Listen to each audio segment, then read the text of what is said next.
श्री शिवाय नमस्तुभ्यम। आज वीडियो में जानेंगे वैशाख पूर्णिमा कितनी तारीख को है, आप सभी को किस दिन व्रत धारण करना है, पूजा का शुभ मुहूर्त, राहु काल का समय और गुरुजी द्वारा बताए गए सर्वश्रेष्ठ उपाय जिसे आप अपने घर पर बड़ी आसान तरीके से कर पाएँ, बताना समझाना चाहूँगी। तो अंत तक वीडियो में बने रहिएगा। जैसे कि आप सभी जानते होंगे, इस पूर्णिमा को बुद्ध पूर्णिमा के नाम से भी जाना जाता है और अपने आप में वैशाख महीने का परम सुख प्राप्त करने के लिए इस दिन जरूर से सरल से कार्य करने चाहिए। आप सभी को बतलाते हुए चलूं कि सत्यनारायण भगवान की पूजा का यह सर्वोत्तम दिन होता है। 23 मई दिन गुरुवार के दिन 2024 में स्नान, दान, पुण्य, व्रत इत्यादि की सभी तरह की पूर्णमासी होगी। इस बार 2 पूर्णिमा नहीं है, सिर्फ एक ही पूर्णिमा है, तो नोट डाउन करते हुए चलिएगा। बहुत सर्वश्रेष्ठ और दुर्लभ संयोग हो रहे हैं। 23 मई दिन 2024 दिन गुरुवार के दिन श्रीहरि विष्णु का दिन है, अद्भुत संयोग है। माता लक्ष्मी को समर्पित यह दिन सर्वश्रेष्ठ दिन के स्वरूप में जाना जाता है।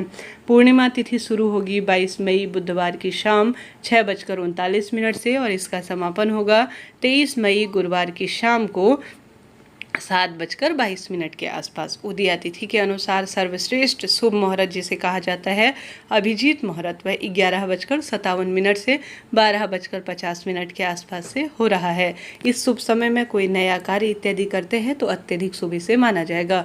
ब्रह्म मुहूर्त और सूर्यास्त का समय इत्यादि मैंने स्क्रीन पर दिया हुआ है। अब जानते हैं राहु काल का समय, अर्थात अशुभ समय के स्वरूप में इसे देखा जाता है। कोई भी शुभ कार्य करने के लिए यह ज़्यादा श्रेष्ठ समय नहीं होता है। राहु काल का समय शाम दोपहर में 1:30 से 3 बजे के आसपास तक रहेगा। तो मैंने इस तरह से आप सभी को शुभ और अशुभ समय बतला दिया। चंद्रोदय जो है जल्दी ही हो जाता है, आप सभी जानते होंगे। शाम को चंद्रमा जल्दी उदित हो जाते हैं पूर्णमासी होने के कारण।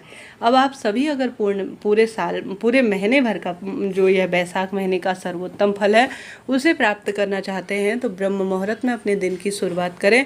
गंगा जल मिश्रित जल से स्नान करें। उसके बाद आपको आवश्यक रूप से, अगर आप पूरे महीने भर में कुछ भी नहीं कर पाए हैं तो इस दिन आप सभी को विशेष तौर पर अपने घर में, गुरुजी कहते हैं, चावल की खीर बनानी चाहिए। चावल और कच्चे दूध जो गौ माता का हो वही आपको लेकर आना चाहिए और अपने घर पर सुबह के समय या जब भी आपको समय मिले शाम के समय आपको खीर बनानी चाहिए। यह कार्य धन, संपदा, रोग, कर्ज मुक्ति में सहायक होता है और अपरंपार घर में वृद्धि करता है। तो आप चावल की खीर बनाकर सबसे पहले अपने घर पर पूर्ण रूप से साफ सफाई कर पूर्ण रूप से पूजा का विधान जैसा आप पूर्णमासी के दिन करते हैं उस विधान से करें। तत्पश्चात आप सभी को आवश्यक रूप से यह ध्यान रखना है कि माता लक्ष्मी का दिन है तो लंबी बत्ती का घी का दीपक प्रयोग में लें और आवश्यक रूप से अब चावल की खीर बनाकर माता लक्ष्मी को भोग स्वरूप समर्पित करें। फिर भगवान जी उस भोग को ग्रहण कर चुके होते हैं, माता रानी उस भोग को ग्रहण कर चुकी होती है।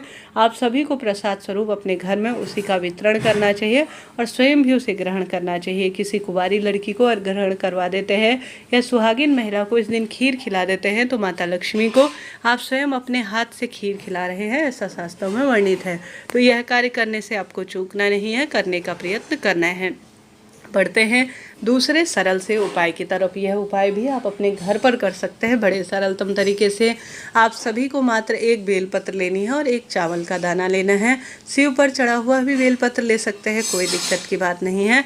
महादेव के मंदिर में या घर पर आपको सुबह या प्रदोष काल जब भी समय मिले आपको लेकर चले जाना है। सबसे पहले महादेव के आगे प्रणाम करें और कहें कि हे महादेव, आप सर्वोत्तम पूर्णिमासी के दिन आपका उपाय करने जा रही हूँ, इस उपाय को सिद्ध करें। ऐसी प्रार्थना करते हुए शिवलिंग पर आपको जल का अभिषेक कर देना चाहिए। उसके बाद आप सभी को आवश्यक रूप से जो मात्र 1 बेलपत्र और 1 चावल का दाना है, ऐसी मान्यता है, गुरुजी कहते हैं, चंद्रमौली भगवान का नाम लेकर आप सभी को सबसे पहले बेलपत्र शिव पर चढ़ानी चाहिए। बेलपत्र की डंडी का मुख आपके विपरीत हो, इस बात का भी आपको ध्यान रखना चाहिए, तभी आपका नियम उपाय फलित होगा। उसके बाद बेलपत्र चढ़ाने के बाद चंद्रमौली भगवान का नाम लेते हुए आपको 1 दाना चावल भी शिवलिंग पर चढ़ा देना चाहिए, ऐसी मान्यता है। इस व्रत को करने से, पूर्णमासी के व्रत को, सौभाग्य में वृद्धि होती है, पुत्र पौत्र में वृद्धि होती है। ऐसे आप सभी व्रत न कर पाएँ या कर सके तो अति उत्तम है। आपको आवश्यक रूप से शिवलिंग पर जलाभिषेक करके दीप प्रज्वलित करके यह सर्वश्रेष्ठ चंद्रमौली भगवान का नाम लेते हुए कार्य करना चाहिए। आप सभी को कमेंट्स में प्रभु का स्मरण करते हुए श्री शिवाय नमस्तुभ्यम या चंद्रमौली भगवान की जय जरूर से लिख देना चाहिए। बढ़ते हैं अन्य उपाय की तरफ, उससे पहले आप सभी से अनुरोध है वीडियो को लाइक शेयर सब्सक्राइब करना न भूलें। अब बढ़ते हैं अन्य उपाय की तरफ। आप जानते होंगे इस दिन एक चुटकी हल्दी आपको कोशिश करनी है कि आप स्नान के पानी में डाल सके, क्योंकि यह धन लक्ष्मी को आकर्षित करता है। घर के दरवाजे पर हल्दी मिश्रित जल छिड़कना भी, क्योंकि गुरुवार का दिन है, लाभदायक माना जाता है।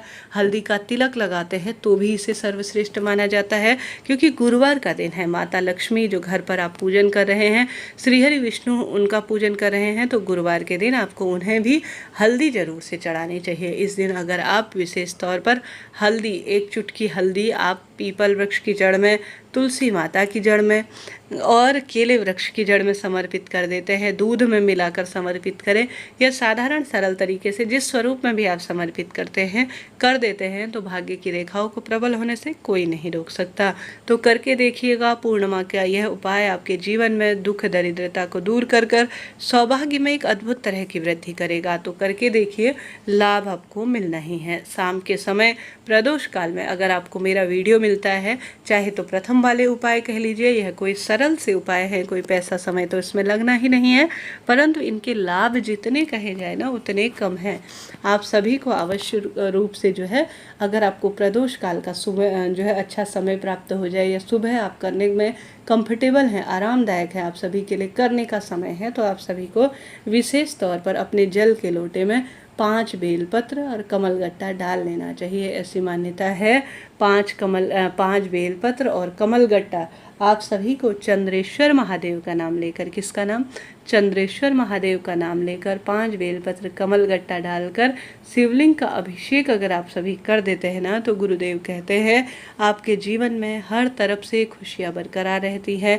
पैसा गलत जगह खर्च नहीं होता। आपको मात्र कुछ भी नहीं करना, 5 बेलपत्र लेनी है और उन्हें जल के लोटे में डालना है, कमलगट्टा उसमें डाल लेना है और शिवलिंग पर साधारण सरल तरीके से चंद्रेश्वर महादेव का नाम लेकर, घर पर भी कर सकते हैं।